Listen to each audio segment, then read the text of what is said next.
ਸਤਿ ਸ਼੍ਰੀ ਅਕਾਲ। ਪੰਜਾਬ ਤੱਕ ਦੇ ਦਰਸ਼ਕਾਂ ਨਾਲ ਜਿਹੜੀ ਅੱਜ ਆਪਾਂ ਖਬਰ ਸਾਂਝੀ ਕਰਨ ਲੱਗੇ ਹਾਂ, ਉਹ ਖਬਰ ਆ ਰਹੀ ਹੈ ਕੈਨੇਡਾ ਤੋਂ ਔਰ ਕੈਨੇਡਾ ਦੇ ਸ਼ਹਿਰ ਟੋਰਾਂਟੋ ਤੋਂ। ਜਿਸ ਤਰ੍ਹਾਂ ਕਿ ਸਾਨੂੰ ਸਭ ਨੂੰ ਪਤਾ ਹੈ ਕਿ ਕੈਨੇਡਾ ਦੇ ਵਿੱਚ ਅੱਛੀ ਖਾਸੀ ਵਸੋਂ ਹੈ ਸਿੱਖਾਂ ਦੀ ਔਰ ਉੱਧਰੋਂ ਇਹ ਜਿਹੜੀ ਖਬਰ ਆਉਂਦੀ ਪਈ ਹੈਗੀ ਹੈ, ਇਹ ਖਬਰ ਡਿਵੈਲਪ ਹੋ ਰਹੀ ਹੈ। ਅਤੇ ਜਦ ਇਹ ਸ਼ੁਰੂ ਹੋਈ ਖਬਰ ਤੇ ਜਦ ਅਸੀਂ ਇਸ ਖਬਰ ਨੂੰ ਵੇਖਿਆ ਤੇ ਥੋੜ੍ਹਾ ਜਿਹਾ ਕੰਸਰਨ ਵੀ ਹੋਇਆ। ਅਤੇ ਫਿਰ ਜਿਹੜੇ ਹੁਣ ਉਸ ਦੀ ਜਿਹੜੀ ਡਿਟੇਲਸ ਆ ਰਹੀਆਂ ਨੇ ਉਹ ਹੁਣ ਕਾਫੀ ਇਨਕਰੇਜਿੰਗ ਲੱਗ ਰਹੀਆਂ ਨੇ। ਖਬਰ ਬਹਿਰਹਾਲ ਇਹ ਹੈਗੀ ਹੈ ਕਿ ਕੈਨੇਡਾ ਦੇ ਵਿੱਚ, ਕੈਨੇਡਾ ਦੇ ਸ਼ਹਿਰ ਟੋਰਾਂਟੋ ਦੇ ਵਿੱਚ ਜਿਹੜੀ ਪ੍ਰਾਈਵੇਟ ਸਿਕਿਉਰਿਟੀ ਏਜੰਸੀਆਂ ਹੁੰਦੀਆਂ ਨੇ ਸਿਕਿਉਰਿਟੀ ਗਾਰਡਸ ਵਾਸਤੇ, ਜਿਹੜੀ ਸ਼ਹਿਰ ਨੇ ਜਿਹੜੀ ਸ਼ਹਿਰ ਦਾ ਨਿਜ਼ਾਮ ਹੈ ਜਿਹੜਾ ਉਸਨੇ ਹਾਇਰ ਕੀਤੀਆਂ ਹੁੰਦੀਆਂ ਨੇ, ਉਹਨਾਂ ਨੇ ਇੱਕ ਪਿੱਛੇ ਹੁਣ ਰੂਲ ਕੱਢ ਦਿੱਤਾ ਕਿ ਜਿਹੜੇ ਉਹਨਾਂ ਦੇ ਸਿਕਿਉਰਿਟੀ ਗਾਰਡ ਹੋਣਗੇ ਉਹ ਕਲੀਨ ਸ਼ੇਵਨ ਹੋਣਗੇ। ਅਤੇ ਉਸ ਕਾਰਨ ਹੋਇਆ ਕਿ ਤਕਰੀਬਨ ਜਿਹੜੀ ਖਬਰਾਂ ਆ ਰਹੀਆਂ ਨੇ, ਖਬਰਾਂ ਮੁਤਾਬਕ 100 ਸਿੱਖ ਜਿਹੜਾ ਮੁੰਡਾ ਸੀ, ਜਿਹੜਾ ਕੇਸਾਧਾਰੀ ਸੀ ਅਤੇ ਦਾੜੀ ਵਾਲਾ ਸੀ, ਅਤੇ ਉਸ ਨੂੰ ਨੌਕਰੀਆਂ ਤੋਂ ਜਵਾਬ ਹੋ ਗਿਆ ਉਹਨਾਂ ਨੂੰ। ਕਾਰਨ ਕੀ ਦੱਸਿਆ ਉਹਨਾਂ ਨੇ ਕਿ ਕਿਉਂ ਉਹਨਾਂ ਨੂੰ ਕਲੀਨ ਸ਼ੇਵਨ ਚਾਹੀਦੇ ਨੇ? ਉਹਨਾਂ ਨੇ ਕਿਹਾ ਕਿ ਜਿਹੜੀ ਉਹਨਾਂ ਦੀ ਪੈਂਡੈਮਿਕ ਵਾਸਤੇ ਜਿਹੜੀ ਮਹਾਂਮਾਰੀ ਫੈਲੀ ਹੈ ਅਤੇ ਜਿਹੜੇ ਉੱਥੇ ਹੋਮਲੈਸ ਸ਼ੈਲਟਰਸ ਨੇ, ਅਤੇ ਅਗਰ ਤੁਸੀਂ ਉੱਥੇ ਡਿਊਟੀ ਨਿਭਾਉਣੀ ਹੈ ਅਤੇ ਉਸ ਡਿਊਟੀ ਵਾਸਤੇ ਲਾਜ਼ਮੀ ਹੈ ਕਿ N95 ਜਿਹੜਾ ਮਾਸਕ ਹੈ ਉਹ ਸਿਕਿਉਰਿਟੀ ਗਾਰਡ ਪਾਉਣ। ਅਤੇ ਜਦ ਉਸ N95 ਦੀ ਜਿਹੜੀ ਸੈਟਿੰਗ ਹੈਗੀ ਹੈ ਮੂੰਹ 'ਤੇ ਜਿਹੜੀ ਆਉਣੀ ਹੈਗੀ ਉਹ ਤਾਂ ਹੀ ਹੋ ਸਕਦੀ ਹੈ ਅਗਰ ਬੰਦਾ ਜਿਹੜਾ ਹੋਵੇ ਉਹ ਕਲੀਨ ਸ਼ੇਵਨ ਹੋਵੇ। ਖੈਰ ਬਹਿਰਹਾਲ ਇਹ ਸਾਰੀ ਗੱਲ ਹੋਈ ਔਰ ਉਸ ਤੋਂ ਬਾਅਦ ਉਹਨਾਂ ਨੇ ਤਕਰੀਬਨ 100 ਮੁੰਡਿਆਂ ਨੂੰ ਜਿਹੜੀ ਹੈਗੀ ਸੀ ਨੌਕਰੀ ਤੋਂ ਹੱਥ ਧੋਣਾ ਪਿਆ, ਕਿਉਂਕਿ ਉਹਨਾਂ ਨੇ ਇਨਕਾਰ ਕਰ ਦਿੱਤਾ ਕਿ ਅਸੀਂ ਨੌਕਰੀ ਵਾਸਤੇ ਕਲੀਨ ਸ਼ੇਵਨ ਨਹੀਂ ਹੋ ਸਕਦੇ। ਇਹ ਗੱਲ ਚੱਲੀ ਉੱਥੇ ਕਾਫੀ ਦਿਨਾਂ ਤੋਂ ਚੱਲਦੀ ਪਈ ਸੀ। ਅਤੇ ਫਿਰ ਇਸ ਮਸਲੇ ਦੇ ਉੱਤੇ WHO ਜਿਹੜੀ ਵਰਲਡ ਸਿੱਖ ਆਰਗੇਨਾਈਜੇਸ਼ਨ ਹੈ ਕੈਨੇਡਾ ਦੇ ਵਿੱਚ, ਉਸਨੇ ਇਸ ਮੈਟਰ ਨੂੰ ਟੇਕਅਪ ਕੀਤਾ, ਵਕੀਲ ਹੋਏ ਔਰ ਉਹਨਾਂ ਨੇ ਲਿਖਤੀ ਕੰਪਲੇਂਟ ਦਿੱਤੀ ਸਿਟੀ ਆਫ ਟੋਰਾਂਟੋ ਨੂੰ।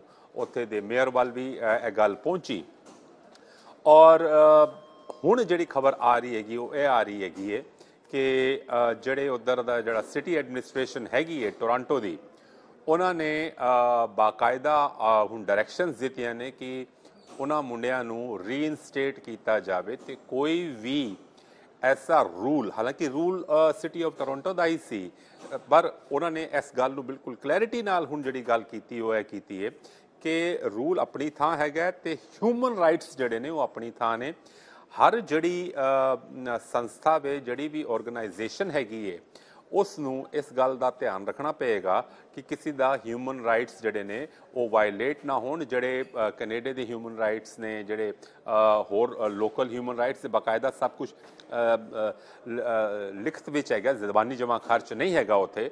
ਔਰ ਉਹਨਾਂ ਨੇ ਆਰਡਰ ਕੀਤਾ ਕਿ ਉਹਨਾਂ ਮੁੰਡਿਆਂ ਨੂੰ ਬਾਕਾਇਦਾ ਬਹਾਲ ਕੀਤਾ ਜਾਵੇ ਅਤੇ ਇਹ ਇਨਸ਼ੋਰ ਕੀਤਾ ਜਾਵੇ ਕਿ ਅਗਰ ਮੰਨ ਲਓ ਕੋਈ ਐਸੀ ਥਾਂ ਹੈਗੀ ਹੈ ਜਿੱਥੇ ਮਾਸਕ ਦੀ ਬਹੁਤ ਜ਼ਿਆਦਾ ਲੋੜ ਹੈਗੀ ਹੈ ਅਤੇ ਉਹਨਾਂ ਨੂੰ ਉੱਥੋਂ ਦੀ ਰੀਲੋਕੇਟ ਵੀ ਕੀਤਾ ਜਾ ਸਕਦਾ ਹੈਗਾ। ਅਤੇ ਪਰ ਉਹ ਜਿਹੜੀ ਰੀਲੋਕੇਸ਼ਨ ਹੋਏਗੀ ਉਹ ਉਹਨਾਂ ਦੇ ਜਿਹੜੀ ਪੋਜੀਸ਼ਨ ਹੈ, ਜਿਹੜੀ ਡੈਜ਼ਿਗਨੇਸ਼ਨ ਹੈ, ਉਸ ਉੱਤੇ ਅਸਰ ਅੰਦਾਜ਼ ਨਾ ਹੋਵੇ। ਕਿਉਂਕਿ ਯਾਦ ਰਹੇ ਕਿ ਵੀ ਜਿਹੜੇ ਉੱਥੇ ਮੁੰਡੇ ਕੰਮ ਕਰਦੇ ਨੇ ਉਹਨਾਂ ਨੇ ਪਰਮਾਨੈਂਟ ਰੈਜ਼ੀਡੈਂਸੀ ਵੀ ਲੈਣੀ ਹੈ ਅਤੇ ਉਹਨਾਂ ਵਾਸਤੇ ਇੱਕ ਖਾਸ ਲੈਵਲ ਦੀ ਜਿਹੜੀ ਨੌਕਰੀ ਹੈ ਉਹ ਬੜੀ ਲਾਜ਼ਮੀ ਹੁੰਦੀ ਹੈ, ਕਿਉਂਕਿ ਜਿਹੜੇ ਵਰਕ ਪਰਮਿਟ 'ਤੇ ਹੁੰਦੇ ਨੇ। ਅਤੇ ਅਗਰ ਉਹਨਾਂ ਨੂੰ ਉਸ ਲੈਵਲ ਤੇ ਬਜਾਏ ਡੀਗ੍ਰੇਡ ਕਰਕੇ ਕਿਸੇ ਹੇਠਲੇ ਲੈਵਲ 'ਤੇ ਨੌਕਰੀ ਮਿਲਦੀ ਹੈ ਅਤੇ ਉਹ ਉਹਨਾਂ ਦਾ ਰਿਕਾਰਡ ਖਰਾਬ ਹੋ ਜਾਂਦਾ ਅਤੇ ਉਹਨਾਂ ਦੀ ਜਿਹੜੀ PR ਵਾਸਤੇ ਜਿਹੜੀ ਐਫਰਟਸ ਨੇ ਉਸ ਉੱਤੇ ਬੜਾ ਅਸਰ ਹੁੰਦਾ ਹੈ। ਬਹਿਰਹਾਲ ਟੋਰਾਂਟੋ ਦੀ ਸਿਟੀ ਨੇ ਹੁਣ ਬਿਲਕੁਲ ਜੋ ਖਬਰ ਆਈ ਹੈ ਕਿ ਉਹਨਾਂ ਨੇ ਸਿਕਿਉਰਿਟੀ ਕੰਪਨੀਆਂ ਨੂੰ ਜਿਹੜੀ ਉਸ ਨਾਲ ਕੰਟਰੈਕਟ ਬਾਉਂਡ ਸੀ ਉਹਨਾਂ ਨੂੰ ਹਿਦਾਇਤ ਕੀਤੀ ਕਿ ਉਹ ਮੁੰਡਿਆਂ ਨੂੰ 100 ਮੁੰਡਿਆਂ ਨੂੰ ਬਹਾਲ ਕਰੋ ਅਤੇ ਇਹ ਇਨਸ਼ੋਰ ਕਰੋ ਕਿ ਉਹਨਾਂ ਨਾਲ ਕਿਸੇ ਕਿਸਮ ਦਾ ਧੱਕਾ ਨਾ ਹੋਵੇ ਧਾਰਮਿਕ ਕਾਰਨਾਂ ਕਾਰਨ। ਇਹ ਸੀ ਖਬਰ। ਔਰ ਇਸ ਖਬਰ ਦੇ ਵਿੱਚ ਜਿਹੜੀ ਖੁਸ਼ੀ ਦੀ ਗੱਲ ਇਹ ਵੇ ਕਿ ਇੱਥੇ ਇੱਕ ਸਿੱਖਾਂ ਦੀ ਔਰ ਮਨੁੱਖੀ ਅਧਿਕਾਰਾਂ ਦੀ, ਧਾਰਮਿਕ ਅਧਿਕਾਰਾਂ ਦੀ ਜਿਹੜੀ ਹੈ ਬਹੁਤ ਵੱਡੀ ਇੱਕ ਜਿੱਤ ਹੈ ਔਰ ਇੰਟਰਨੈਸ਼ਨਲ ਪੱਧਰ ਦੇ ਉੱਤੇ ਹੈਗੀ ਹੈ।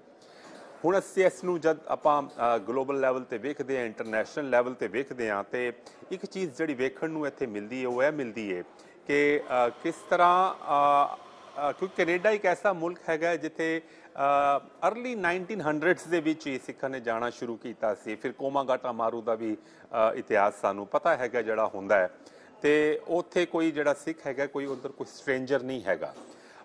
ਲੇਕਿਨ ਬਾਵਜੂਦ ਇਸ ਦੇ ਸਿਕਿਉਰਿਟੀ ਕੰਪਨੀਆਂ ਨੇ ਸਿਟੀ ਆਫ ਟੋਰਾਂਟੋ ਦੇ ਰੂਲਸ ਦਾ ਹਵਾਲਾ ਦਿੰਦੇ ਹੋਏ ਇੱਕ ਜਿਹੜਾ ਐਨਫੋਰਸ ਕਰ ਦਿੱਤਾ ਕਲੀਨ ਸ਼ੇਵਨ ਰੂਲ, ਉਹ ਉੱਥੇ ਦੇ ਮੁੰਡਿਆਂ ਨੂੰ ਕਬੂਲ ਨਹੀਂ ਹੋਇਆ। WSO ਨੇ ਉਸ ਨੂੰ ਟੇਕ ਅਪ ਕੀਤਾ ਔਰ ਸਕਸੈਸਫੁਲੀ ਟੇਕ ਅਪ ਕੀਤਾ, ਜੋ ਹੁਣ ਖਬਰ ਆਈ ਹੈ। ਸੋ ਇਸ ਨੂੰ ਉਸ ਸੰਦਰਭ ਵਿੱਚ ਵੇਖਿਆ ਜਾਏ ਤੇ ਇੱਕ ਬਹੁਤ ਵੱਡੀ ਸਿੱਖਾਂ ਦੀ ਜਿੱਤ ਹੈ। ਸਿਰਫ ਸਿੱਖਾਂ ਦੀ ਜਿੱਤ ਨਹੀਂ, ਇਹ ਜਿਹੜੀ ਮਲਟੀ ਕਲਚਰਲ ਇੱਕ ਸੁਸਾਇਟੀ ਹੈ ਉਸ ਦਾ ਪ੍ਰਤੀਕ ਬਣਦਾ ਹੈ ਕਿ ਕਿਸ ਤਰ੍ਹਾਂ ਉਹ ਮੁਲਕ ਜਿਹੜੇ ਇਹ ਨਹੀਂ ਕਿ ਸਿਰਫ 4-5 ਧਰਮਾਂ ਨੂੰ ਜਾਂ 4-5 ਕਲਚਰਸ ਨੂੰ ਜਾਂ 4-5 ਜ਼ਾਤ ਬਿਰਾਦਰੀਆਂ ਨੂੰ ਸਮੇਟ ਕੇ ਬੈਠੇ ਹੋਣ। ਉੱਥੇ ਤੇ ਭਾਵੇਂ ਪੋਪੂਲੇਸ਼ਨ ਕੈਨੇਡਾ ਦੀ ਘੱਟ ਹੋਏਗੀ, ਲੇਕਿਨ ਜਿਹੜੀ ਨੈਸ਼ਨੈਲਿਟੀਜ਼ ਨੇ ਉਹ ਦੁਨੀਆ ਭਰ ਦੀਆਂ ਨੇ ਔਰ ਉਹਨਾਂ ਨੂੰ ਜਦ ਸਮੇਟ ਕੇ ਰੱਖਣਾ ਹੈਗਾ। ਤੇ ਕਿਸ ਤਰ੍ਹਾਂ ਇਹ ਇਹਨਾਂ ਮੁਲਕਾਂ ਦੀ ਬੜੀ ਸਿਫਤ ਹੈਗੀ ਹੈ ਕਿ ਕਿਸ ਤਰ੍ਹਾਂ ਉਹ ਜਦੋਂ ਆਪਣੇ ਉਹਨਾਂ ਕੋਲ ਕੋਈ ਇਸ ਤਰ੍ਹਾਂ ਦੀ ਕੰਪਲੇਂਟ ਆਉਂਦੀ ਹੈ ਤੇ ਉਹ ਕਿਸ ਤਰ੍ਹਾਂ ਉਸ ਕੰਪਲੇਂਟ ਨੂੰ ਫਿਰ ਬੜੇ ਵੱਡੇ ਪਰਸਪੈਕਟਿਵ ਨੂੰ ਨਾਲ ਲੈ ਕੇ ਉਸ ਕੰਪਲੇਂਟ ਨੂੰ ਐਡਰੈਸ ਕਰਦੇ ਨੇ, ਉਸ ਕੰਸਰਨ ਨੂੰ ਐਡਰੈਸ ਕਰਦੇ ਨੇ, ਉਸ ਪ੍ਰੋਬਲਮ ਨੂੰ ਐਡਰੈਸ ਕਰਦੇ ਨੇ, ਤਾਂ ਜੋ ਉਹਨਾਂ ਦਾ ਜਿਹੜੀ ਕਮਿਟਮੈਂਟ ਹੈਗੀ ਹੈ ਮਲਟੀ ਕਲਚਰਲਿਜ਼ਮ ਵਾਸਤੇ। ਔਰ ਕਲਚਰ ਦੇ ਵਿੱਚ ਇੱਕ ਗੱਲ ਜਿਹੜੀ ਹੈਗੀ ਉਹ ਬੜੀ ਦੇਖਣ ਨੂੰ ਇਹ ਮਿਲਦੀ ਕਿ ਧਰਮ ਬੜਾ ਵੱਡਾ ਰੋਲ ਪਲੇ ਕਰਦਾ ਹੈਗਾ। ਕੋਈ ਵੀ ਕਲਚਰ ਜਦੋਂ ਡਿਵੈਲਪ ਹੁੰਦਾ ਹੈ, ਜਿਸ ਨੂੰ ਅਸੀਂ ਕਲਚਰ ਆਖ ਦਿੰਦੇ ਹਾਂ, ਉਸ ਵਿੱਚ ਉਸ ਦੀ ਧਰਮਾਂ ਦਾ ਬੜਾ ਵੱਡਾ ਰੋਲ ਹੁੰਦਾ ਹੈ। ਤੇ ਉਹ ਮੁਲਕ ਜਿਹੜੇ ਨੇ ਜਿਹੜੇ ਵਾਕਈ ਹੀ ਨੇਟੋ ਪਾਵਰਸ ਨੇ ਜਾਂ ਦੁਨੀਆ ਦੇ ਵਿੱਚ ਜਦੋਂ ਉਹ ਵਿਚਰਦੇ ਨੇ, ਦੁਨੀਆ ਦੇ ਉਹ ਆਪਣੀ ਗੱਲ ਸੁਣਾਉਂਦੇ ਨੇ, ਤੇ ਉਹ ਜਿਸ ਤਰ੍ਹਾਂ ਕਿਹਾ ਜੇ ਆਪਣੇ ਸਮਾਜ ਦੇ ਵਿੱਚ ਉਸ ਗੱਲ ਨੂੰ ਸਿਰਫ ਇਹ ਨਹੀਂ ਕਿ ਵੀ ਗੱਲਾਂ ਮਾਰ ਦੇਣੀਆਂ, ਨਹੀਂ, ਉਸ ਨੂੰ ਫਿਰ ਉਹ ਇੰਪਲੀਮੈਂਟ ਵੀ ਕਰਦੇ ਨੇ। ਔਰ ਜਿਸ ਤਰੀਕੇ ਨਾਲ ਸਿਟੀ ਆਫ ਟੋਰਾਂਟੋ ਨੇ ਇਸ ਪੂਰੇ ਦੇ ਪੂਰੇ ਇਸ਼ੂ ਨੂੰ ਡੀਲ ਕੀਤਾ ਹੈ, ਬੜਾ ਸ਼ਲਾਘਾਯੋਗ ਹੈ। ਜਿਸ ਤਰ੍ਹਾਂ WSO ਨੇ ਇਮੀਡੀਏਟਲੀ ਇਸ ਨੂੰ ਟੇਕ ਅਪ ਕੀਤਾ, ਉਹ ਵੀ ਬੜਾ ਸ਼ਲਾਘਾਯੋਗ ਹੈ। ਤੇ ਇਸ ਨਾਲ ਇੱਕ ਸਾਰੇ ਇੰਟਰਨੈਸ਼ਨਲ ਕਮਿਊਨਿਟੀ ਦੇ ਵਿੱਚ ਇੱਕ ਮੈਸੇਜ ਗਿਆ ਕਿ ਕਿਸ ਤਰ੍ਹਾਂ ਕੈਨੇਡਾ ਵਰਗੇ ਮੁਲਕ ਦੇ ਵਿੱਚ ਜਿਹੜੀ ਹੈਗੀ ਮਨੁੱਖੀ ਅਧਿਕਾਰਾਂ ਦੀ, ਧਾਰਮਿਕ ਅਧਿਕਾਰਾਂ ਦੀ ਜਿਹੜੀ ਹੈਗੀ ਉਹ ਪੈਰਵੀ ਹੁੰਦੀ ਹੈ। ਹੁਣ ਸਿੱਖ ਬੱਚੇ ਜਿਹੜੇ ਉੱਥੇ ਹੈਗੇ ਨੇ, ਜਿਹੜੇ ਉਧਰ ਨੌਕਰੀ ਕਰ ਰਹੇ ਨੇ ਗਾਰਡਸ ਦੀ, ਉਹਨਾਂ ਉੱਤੇ ਕੋਈ ਵੀ ਇਸ ਤਰ੍ਹਾਂ ਦੀ ਪਾਬੰਦੀ ਲਾਗੂ ਨਹੀਂ ਹੋਏਗੀ ਜੋ ਸਿਟੀ ਆਫ ਟੋਰਾਂਟੋ ਨੇ ਹੁਣ ਜਿਹੜੀ ਨਵੀਂ ਡਾਇਰੈਕਸ਼ਨਸ ਦਿੱਤੀਆਂ ਨੇ ਉਸ ਦੇ ਮੁਤਾਬਕ। ਔਰ ਨਾ ਹੀ ਸਿਰਫ ਕੈਨੇਡਾ ਦੇ ਵਿੱਚ ਬਲਕਿ ਸਾਰੀ ਦੁਨੀਆ ਦੇ ਵਿੱਚ ਇੱਕ ਮੈਸੇਜ ਜੋ ਸਿਟੀ ਆਫ ਟੋਰਾਂਟੋ ਨੇ ਇਸ ਵੇਲੇ ਜਿਹੜਾ ਦਿੱਤਾ ਹੈਗਾ ਉਹ ਇਹ ਦਿੱਤਾ ਹੈਗਾ ਕਿ ਸਾਰੇ ਜਿਹੜੇ ਵੱਖ-ਵੱਖ ਕਲਚਰਸ ਨੇ ਉਹ ਵੈਲਕਮ ਨੇ ਔਰ ਉਹਨਾਂ ਨੂੰ ਕਿਸ ਤਰ੍ਹਾਂ ਸਮੇਟ ਕੇ ਰੱਖਣਾ ਹੈ, ਕਿਸ ਤਰ੍ਹਾਂ ਸੰਜੋ ਕੇ ਰੱਖਣਾ ਹੈ ਔਰ ਕਿਸ ਤਰ੍ਹਾਂ ਉਹਨਾਂ ਦਾ ਅਦਬ ਕਰਨਾ ਹੈ, ਇਹ ਉਸਨੇ ਮੈਸੇਜ ਦਿੱਤਾ। ਉਹ ਸਿਰਫ ਗੱਲਾਂ ਬਾਤਾਂ ਰਾਹੀਂ ਨਹੀਂ ਬਲਕਿ ਲਿਖਤੀ ਆਰਡਰ ਔਰ ਉਸ ਨੂੰ ਇੰਪਲੀਮੈਂਟ ਕਰਨ ਦੀ ਵੀ ਗੱਲ ਕੀਤੀ। ਔਰ ਨਾਲ ਦੇ ਨਾਲ ਖਬਰ ਇਹ ਵੀ ਆਈ ਕਿ ਉਹ ਲੀਗਲ ਆਪਸ਼ਨਸ ਵੀ ਦੇਖ ਰਹੇ ਨੇ ਕਿ ਉਹ ਕੰਪਨੀਆਂ ਜਿਹੜੀਆਂ ਕੰਟਰੈਕਟ ਬਾਉਂਡ ਨੇ, ਅਗਰ ਉਹ ਮਨੁੱਖੀ ਅਧਿਕਾਰਾਂ ਦੀਆਂ, ਕਿਉਂਕਿ ਮਨੁੱਖੀ ਅਧਿਕਾਰ ਉੱਥੇ ਸਿਰਫ ਸਿਵਿਲੀਅਨ ਰਾਈਟਸ ਜਾਂ ਛੋਟੀ ਮੋਟੀ ਗੱਲਾਂ ਨਾਲ ਸੰਬੰਧ ਨਹੀਂ ਰੱਖਦੇ, ਉਸ ਵਿੱਚ ਕਲਚਰ ਦਾ ਵੀ ਬੜਾ ਇੱਕ ਹਿੱਸਾ ਹੁੰਦਾ ਹੈਗਾ, ਤੇ ਉਹ ਉਸ ਨੂੰ ਵਾਇਲੇਟ ਕਰਦੇ ਨੇ ਤੇ ਉਹਨਾਂ ਦੇ ਕੰਟਰੈਕਟ ਵੀ ਜਿਹੜੇ ਨੇ ਉਹ ਖਾਰਜ ਕੀਤੇ ਜਾ ਸਕਦੇ ਨੇ ਅਗਰ ਉਹਨਾਂ ਦੇ ਉੱਤੇ ਇਹ ਗੱਲ ਆ ਜਾਂਦੀ ਹੈ ਕਿ ਇਹਨਾਂ ਨੇ ਆਪਣੇ ਐਮਪਲੋਈਜ਼ ਦੇ ਮਨੁੱਖੀ ਅਧਿਕਾਰਾਂ ਦਾ ਘਾਣ ਕੀਤਾ ਹੈ ਜਾਂ ਉਸ ਨੂੰ ਨਜ਼ਰਅੰਦਾਜ਼ ਕੀਤਾ ਹੈ। ਸੋ ਇਹ ਦੁਨੀਆ ਵਿੱਚ ਮੈਸੇਜ ਗਿਆ ਹੈ। ਅੱਜ 21ਵੀਂ ਸ਼ਤਾਬਦੀ ਵਿੱਚ ਸਿੱਖਾਂ ਵਾਸਤੇ ਕੋਈ ਪਹਿਲੀ ਵਾਰ ਨਹੀਂ ਹੋਇਆ। ਉਹਨਾਂ ਨੇ ਕਈ ਲੜਾਈਆਂ ਲੜੀਆਂ ਨੇ, ਕਾਨੂੰਨ ਲੜਾਈਆਂ ਲੜੀਆਂ ਨੇ, ਅਲੱਗ-ਅਲੱਗ ਮੁਲਕਾਂ ਵਿੱਚ ਲੜੇ ਨੇ, ਇੰਗਲੈਂਡ ਵਿੱਚ ਲੜੇ ਨੇ, ਯੂਰਪ ਦੇ ਹੋਰ ਮੁਲਕਾਂ ਵਿੱਚ ਲੜੀਆਂ ਨੇ, ਪੱਗ ਵਾਸਤੇ ਲੜੀਆਂ ਨੇ, ਅਮਰੀਕਾ ਵਿੱਚ ਉਹਨਾਂ ਨੇ ਬੜੀ ਦ੍ਰਿੜਤਾ ਨਾਲ ਆਪਣੀ ਜਿਹੜੀ ਹੋਂਦ ਹੈ ਉਸ ਨੂੰ ਅਜ਼ਰਟ ਕੀਤਾ ਹੈ।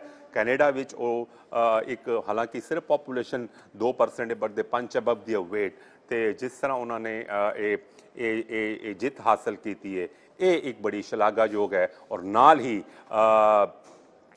ਸਿਟੀ ਆਫ ਟੋਰਾਂਟੋ ਨੇ ਜੋ ਕੀਤਾ ਹੈ, ਯਕੀਨਨ ਉਹ ਇੱਕ ਪੂਰੇ ਦੇ ਪੂਰੇ ਮਨੁੱਖੀ ਸਮਾਜ ਵਾਸਤੇ ਤੇ ਪੂਰੇ ਦੇ ਪੂਰੇ ਇੰਟਰਨੈਸ਼ਨਲ ਕਮਿਊਨਿਟੀ ਵਾਸਤੇ ਇੱਕ ਜਿਹੜਾ ਸੰਦੇਸ਼ ਦਿੱਤਾ ਹੈ, ਉਹ ਇਹ ਦਿੱਤਾ ਹੈ ਕਿ ਕੋਈ ਵੀ ਮਿਨੋਰਿਟੀ ਹੋਵੇ, ਭਾਵੇਂ ਕਿਧਰੋਂ ਵੀ ਆਈ ਹੋਵੇ, ਉਸ ਨੂੰ ਬੁਲਡੋਜ਼ ਨਹੀਂ ਕੀਤਾ ਜਾ ਸਕਦਾ। ਉਸ ਦੇ ਜਿਹੜੇ ਅਧਿਕਾਰ ਨੇ ਉਹ ਬਕਾਇਦਾ ਸਟੇਟ ਉਹਨਾਂ ਉੱਤੇ ਪਹਿਰਾ ਦੇਵੇਗੀ।